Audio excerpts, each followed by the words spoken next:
बड़ी खबर मिल रही है रायपुर से, जहां हमारे चैनल हेड प्रमोद मिश्रा जी स्कूली शिक्षा मंत्री प्रेमसाय सिंह टेकाम से बातचीत कर रहे हैं। तो चलिए आपको सीधे ले चलते हैं। इन दिनों पूरे देश में लॉकडाउन लगा हुआ है। ऐसे में छत्तीसगढ़ की अगर बात करें तो स्कूल शिक्षा विभाग एक बेहतरीन प्रयास किया है, जिसके तहत पढ़ई तुहर तुहर कार्यक्रम के तहत लोगों के घर तक पहुंच रहे बच्चों को कहीं ना कहीं ज्ञान का भंडार संचार कर रहे हैं। हमारे साथ स्कूल शिक्षा मंत्री, उनसे बात करेंगे। सर, एक बहुत ही अच्छा आपने कार्यक्रम रखा है, पढ़ई तुहर द्वार। किस तरीके का कार्यक्रम है, बच्चों किस प्रकार से इससे लाभान्वित हो रहे हैं? देखिए, लॉकडाउन में सब अपने अपने घरों में हैं, अपने परिवार के साथ रह रहे हैं, और जब घर में रहेंगे तो कोरोना वायरस का संक्रमण नहीं हो पाएगा। सबसे मेरा यही अपील है कि सब घर में रहें।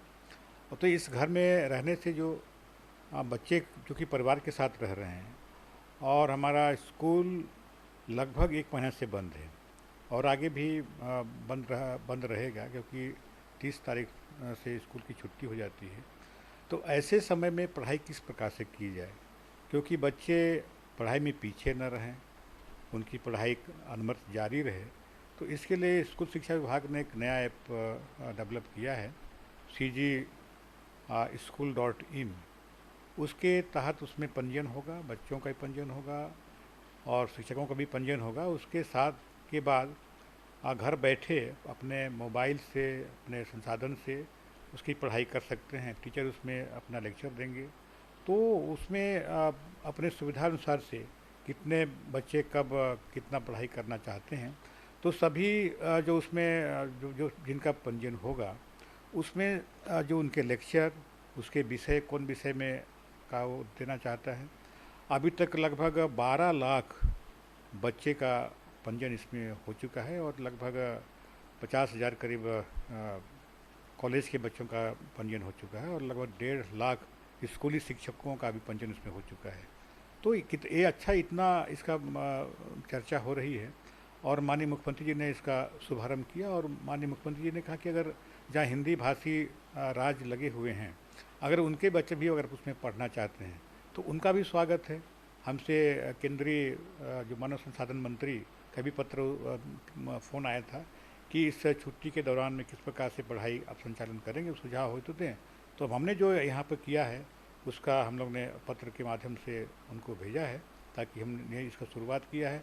और माननीय मुख्यमंत्री जी ने इससे इतना प्रभावित होकर के, क्योंकि उन्होंने शुरुआत किया है, और जब उनको बताया गया कि लगभग 12 लाख बच्चे इसमें पंजीयन हो चुके हैं, तो उन्होंने इतना प्रभावित होकर और पूरे अन्य राज्यों के माननीय मुख्यमंत्रियों को पत्र लिखा कि आप इस प्रकार के जो हमारे यहाँ डेवलप हुआ है, अपने राज्य में भी इस प्रकार की पढ़ाई का इंतजाम करें, ताकि लॉकडाउन के समय में सभी घर में अपने बच्चे के साथ रहते हैं तो उसमें उसको पढ़ाई कर सकते हैं। न केवल पढ़ाई कर सकते हैं, बल्कि इसमें टीचर जैसे क्लास में होता है कि क्लास में उनके होमवर्क दिए जाते हैं, तो उसमें होमवर्क भी दिए जाएंगे। बच्चे उस होमवर्क को करके पुनः उसको फ़ोटो खींचकर और टीचर को भेजेंगे, और टीचर भी उसको जांच करके पुनः बच्चों को भेज। तो इस प्रकार से जैसे क्लास में पढ़ाई होती है, केवल उसी के अनुरूप उसमें पढ़ाई करने की व्यवस्था की गई है, और इसमें काफ़ी रुचि भी ले रहे हैं। और लगभग पूरे प्रदेश में 60 जगह मतलब स्कूलों की संचालन हो रही है, ऐसे जानकारी मुझे दी गई। सर, निश्चित तौर पर जिस प्रकार से cgschool.in की अगर बात की जाए तो बच्चे तो लाभान्वित हो रहे हैं, साथ साथ महाविद्यालय के बच्चे भी लाभान्वित हो रहे हैं, और करोड़ों के व्यूज़ भी आ रहे हैं। अभी पिछले 10 दिनों में ही देखा गया है कि लाखों पंजीकृत भी किए गए हैं। आगे किस प्रकार से प्लानिंग, और जिस प्रकार से वर्चुअल क्लास बनाए गए हैं, डिजिटल क्लास बनाए गए हैं, वीडियो के माध्यम से टीचर जो हैं सभी बच्चों को पढ़ा रहे हैं। अब एक शिक्षक एक स्कूल का शिक्षक न रह के सभी विद्यालयों का शिक्षक है, किस प्रकार से लाभ मिल रहा है? अभी तक तो जो शिक्षक होते थे केवल एक विद्यालय का, एक चाहे प्राइमरी स्कूल में हो चाहे मिडिल स्कूल में हो, अब वो शिक्षक अपनी योग्यता के आधार पर पूरे प्रदेश के बच्चों को पढ़ाएगा। ये बहुत बड़ी बात है, उसके लिए भी गौरव की बात है। उसमें शिक्षा विभाग अच्छा काम कर रहा है, हमारे शिक्षा विभाग की टीम अच्छी काम कर रही है। और माननीय मुख्यमंत्री जी ने जब हम लोग की जो वीडियो कॉन्फ्रेंसिंग के द्वारा कैबिनेट की जब बैठक हो रही थी, तो उन्होंने कहा कि कॉलेज में भी इसका की करना चाहिए। और जो कॉलेज के हमारे उच्च शिक्षा मंत्री से भी बात हुई, चर्चा हुई, और हमारे विभाग के अधिकारी और उच्च शिक्षा विभाग के अधिकारी मिल के इसी पोर्टल से उनके भी पंजीयन किया गया, ताकि कॉलेज के भी विद्यार्थी इसका लाभ ले सकते हैं। वो लोग भी घर बैठे अपने मोबाइल से, अपने अन्य जो सामग्री है उससे उसकी पढ़ाई कर सकते थे। ये अच्छा पहल है। और ऐसे सोचो, अब जब छुट्टी के दिनों में घर में भी अब लोग आखिर मोबाइल का उपयोग करते हैं, सबके पास मोबाइल है, तो इसका उपयोग शिक्षा के क्षेत्र में, पढ़ाई के क्षेत्र में करेंगे तो निश्चित रूप से उनकी नॉलेज बढ़ेगी और शिक्षा में कभी पीछे नहीं रहेंगे। जो गैप हो रहा है कि स्कूल कॉलेज बंद है, उससे हमारी पढ़ाई प्रभावित हो रही है, तो इससे प्रभावित न हो, इस दृष्टिकोण से इसको अपनाया गया है। सर, कोरोना से लड़ने के लिए सभी अपने तरीके से योगदान दे रहे हैं। को शिक्षाकर्मी संगठन भी आगे आए हैं, एक दिन को उन्होंने योगदान दिया है। किस प्रकार से धन्यवाद ज्ञापित करना चाहेंगे? मैं सभी को बहुत धन्यवाद ज्ञापित करना चाहता हूं कि इसमें शिक्षा विभाग से जुड़े हुए बहुत से ऐसे संस्थाएं हैं, समाज सेवा संस्था हैं, जिन्होंने अपना आगे आकर ऐसे असुविधा, जिनके पास राशन नहीं है, जो लग चुकी मजदूरी अभी बंद है और रोज़ कमाने वाले, रोज़ खाने वाले के कोई कमी न रहे, तो इसके लिए हमारे शिक्षा के जो शैक्षणिक संस्थाएं हैं उन्होंने अब एक दिन का वेतन दिया है। उसके अलावा जो निजी शिक्षा संस्थान है वो लोग भी आगे आकर वो लोग भी राशन की व्यवस्था की है। मैंने भी एक दिन गया था वहाँ पर उनके कार्यक्रम में, तो वहाँ भी मैंने देखा कि बहुत से लोग इसमें आगे आ रहे हैं। एक अच्छी पहल है कि इस विषम परिस्थिति में सामाजिक सेवा संस्थाएं, हमारे शिक्षक संस्थाएं सभी आगे आके जब अभावग्रस्त जो लोग हैं, जिनके पास राशन नहीं है, जिनके पास अन्य सुविधा नहीं है, जो लोग रोज़ कमाते हैं, रोज़ खाते हैं, उन कोई भूखे न रहे। हमारे माननीय मुख्यमंत्री जी का भी सोचना है कि कोई भूखे न रहे, कोई भूखे पेट न सोए। इसका पूरा ध्यान देके मैं जो कर रहे हैं उनके लिए मैं सभी सभी संस्थाओं को अपनी ओर से बहुत बहुत बधाई देना चाहता हूँ कि और आगे आकर ऐसे काम करना चाहिए सभी को। सर, लॉकडाउन का समय है, पूरे लोग मतलब बखूबी इसका पालन कर रहे हैं। खासतौर पर छत्तीसगढ़ की बात की जाए तो लगातार इसमें केसेस कम हो रहे हैं, मात्र 11 केस बचे हैं। आगे किस प्रकार से लॉकडाउन का पालन करें प्रदेशवासी, उनके लिए क्या कुछ अपील करना चाहेंगे?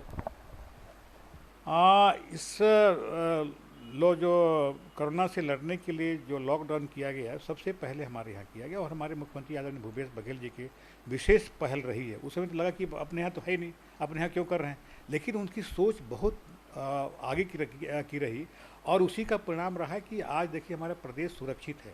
आज केवल 11 जो इसके प्रभावित लोग हैं वो केवल अस्पताल में हैं, बाकी अन्य कोई इस 12 घंटे में, 24 घंटे में, कोई 72 घंटे में अभी कोई नहीं आया है।